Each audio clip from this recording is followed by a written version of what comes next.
Bluebirds, it's your favorite bird, and I'm here today with y'all to do a story time. Ooh, forgive me, I am chilling. I just got off of work, literally freshened up, chilled. So I just thought I'd do a little story time with y'all. Let me face this way to the light. oh, oh my gosh. Oh look. Oh, wait a minute now. Hold on. No wardrobe malfunctions. No wardrobe malfunctions. Wait. Okay. So, today's story time, I feel, is going to be a good one.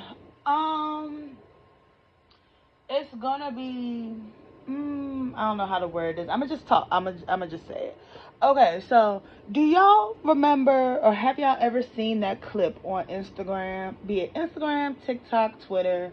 And it's this girl who is crying in the car, and she was like, I'm crying over a ninja that ain't itch. And then she pauses and she looks and she's like,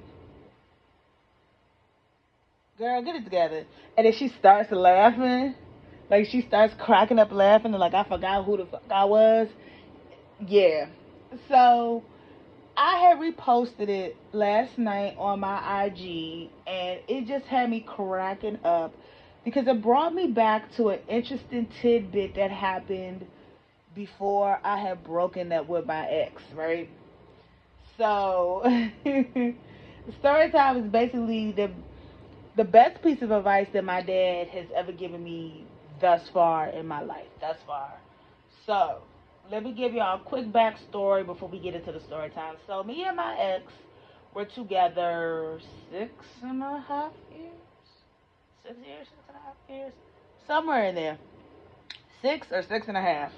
Don't quote me. I really don't remember verbatim time frame, but it was a six. It was a six.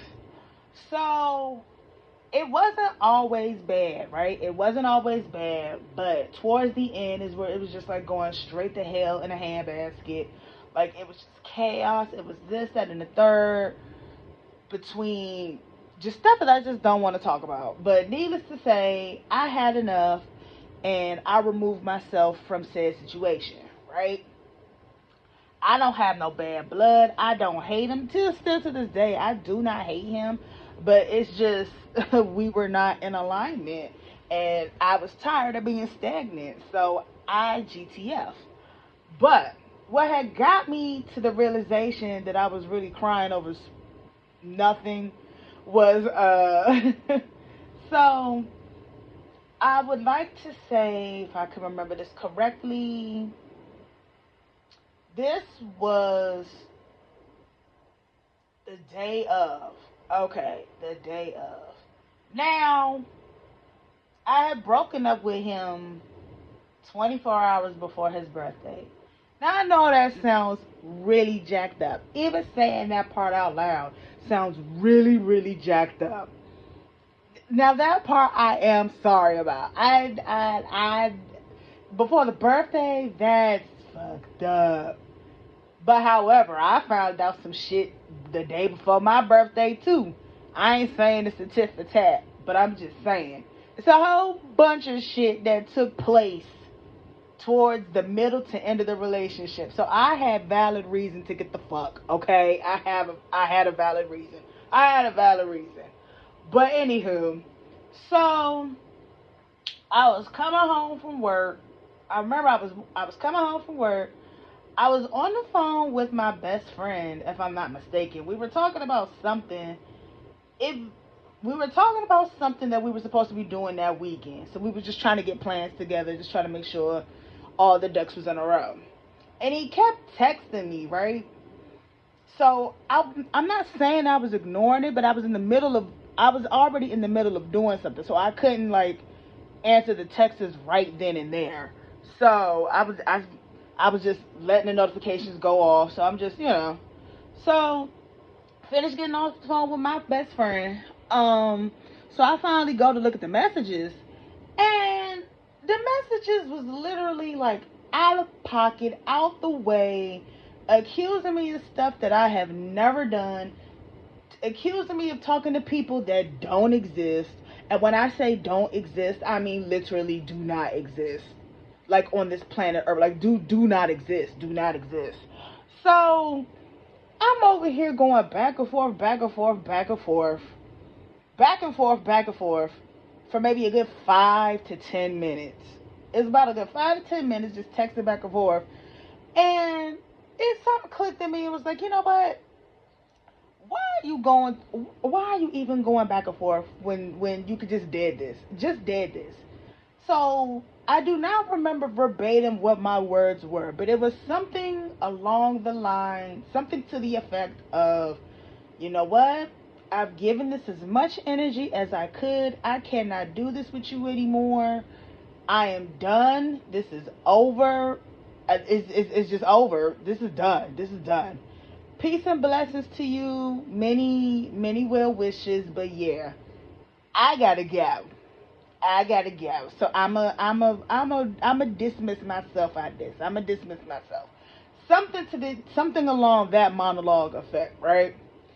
Now, again, it was so much that took place. Do I feel sorry for doing it the day before his birthday? Yes, I do, because nobody wants news like that on their birthday weekend, their birthday the day before, the day after. Like, nobody wants that. But however, comma, mentally and emotionally, I did not give a fuck. I was just so drained from everything that had taken place, the arguing, the back and forth, the trust issues, the lying, the this, the that. It was just so much, y'all.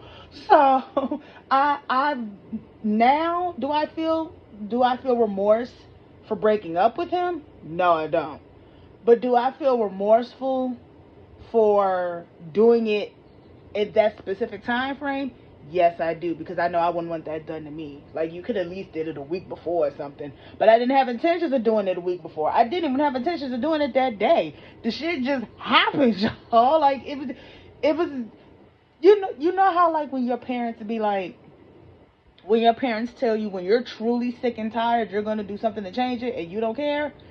It was that type of mentality. I was truly at my wits end. I did not care the day, the hour. I was done. I was just done, right? So now to fast forward to the actual story point of the story time. So I had got home and I'm heated, right? And when I'm heated, I cry. When I'm really heated, I cry. I'm one of those people. I cry when I'm angry because what I really want to do, I cannot do. My anger is whoo, like I took anger management classes, y'all. So that should let you know how bad my anger is. Like, please do not let this baby face fool you. I took anger management classes. My anger is not to be fucked with. It's not to be messed with. The last thing you want to do is, yeah. So I come in. My dad is smoking his cigarette, and he's just like, "How are you?" I'm like, "Hi, Dad. I'm fine." He's like, "Well, you don't look like it. Like, what's wrong with you?" Now, my daddy is a man of very few words. He does not talk that much, but when he does talk, people pay attention, people listen. So I sat down and I just started venting of what just took place while I was walking home, what had taken place. So he's just sitting there, he's just looking, he's just observing, um, and I'm just crying, right? I'm just now by this point it is a mixture of hurt tears, angry tears, confused tears. It's all the above at this point while I'm telling the story, while I'm repeating the story to him. So I'm just crying. It's just all the emotions, right? So he stops smoking his cigarette. He puts it out, and he's just sitting there. And I was like, I know I'm venting to you, but at the present moment, Dad, now will be a good time for you to be a dad and like give me some advice or give me something. Like, give me something, because I don't know whether I'm coming or going anymore. What the fuck? Like, ah. So, so he puts the cigarette down. He looks at me and he goes, "Well, are you tired of investing in this stock?" I was like, what? Now, mind you, my daddy talks in metaphors. I don't know why that is, but my father has a thing for talking in metaphors when he gives advice. He will talk in parables and metaphors. It's the most annoying thing in the world, but you have to learn how to like pick and prod the gems out of it. So I was like, what the hell are you talking about, Dad? What the hell are you talking about? That's literally what I said. I said, what the hell are you talking about, Daddy? He was like, are you tired of investing in this stock? I said, you're going to have to speak in layman terms because you about to throw me off and I'm already mad. He was like, well, he said, things of value don't usually stay where there's no revenue. And again, I go, Dad, what the hell are you talking about? He goes, okay. Then he giggles. He goes, you ever bother to look in my closet? I was like, not really. He was like, go take a look. He was like, well, go take a look at the closet. So I'm so confused what the hell is going on, right? I get up, go to the closet, and I look. He's got his clothes, he's got his shoes, he's got his ties, he's got his hats. Then he's got his jewelry box with his chains and his rings and his little watches and stuff like that. His Invictas and Movados and Cartiers and he's got, my daddy has very nice taste, very very nice taste. But he also got stuff, your regular degular, your Walmart shoes, your Old Navy jeans and shit like that. So I go back and I tell him what I saw in the closet. And he goes, okay, but did you notice anything specific about how my closet is set up? And I was like, yeah, like all your work clothes and stuff is set on this side and all your outdoor regular issues are on the other side. He's like, my stuff of value doesn't stay with the stuff that's not of value. And I was like, but it's all valuable though. He was like, so my dad goes, you're not hearing me. He was like, it's okay. Sometimes it goes over my head, but I really did not understand it, y'all. So he was like, okay. He said, things of value never stay where there is no revenue. He said, when people invest, he said, it's usually because they have a good feeling about this said stock, right? I said, yeah. He said, now, does the stock always turn over profit? I said, not all the time. He said, and what happens? He said, and what do those people do when the stock that they invested in doesn't turn over profit?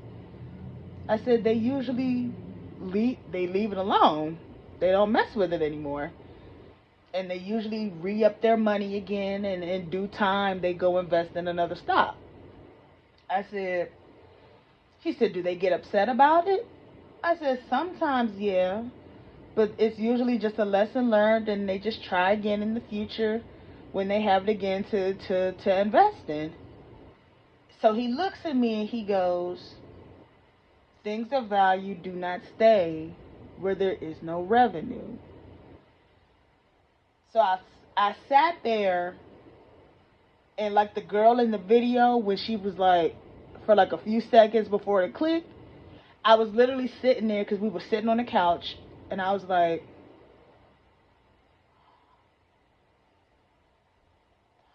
oh.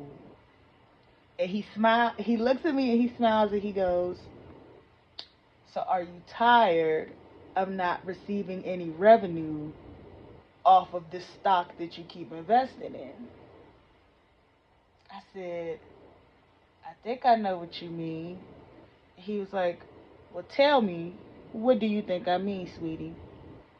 So I go, I'm valuable, but the problem is I keep giving my time and energy into something that's not reciprocating back to me. So I am the value and he was the revenue. That is, as far as the metaphor went, I was the value, he was the revenue. I kept investing my time and my energy and my spirit into something that was not reciprocating it back in the way that I wanted, nor in the way that I deserved. So then I go, is that what you're saying? And he goes, are you tired of acting like you forgot your value. When I say I had never been so humbled by a sentence in all my life, y'all. I said, huh? He said, are you tired of acting like you forgot your value? He said, you're a human being and you're going to make mistakes. I expect you to make mistakes because no human being is perfect. He said, but at the end of the day, you are my daughter. You are my child. And I'm tired of watching you cry over nothing. And I literally mean nothing. Shut me all the way up, y'all. Shut me all the way up.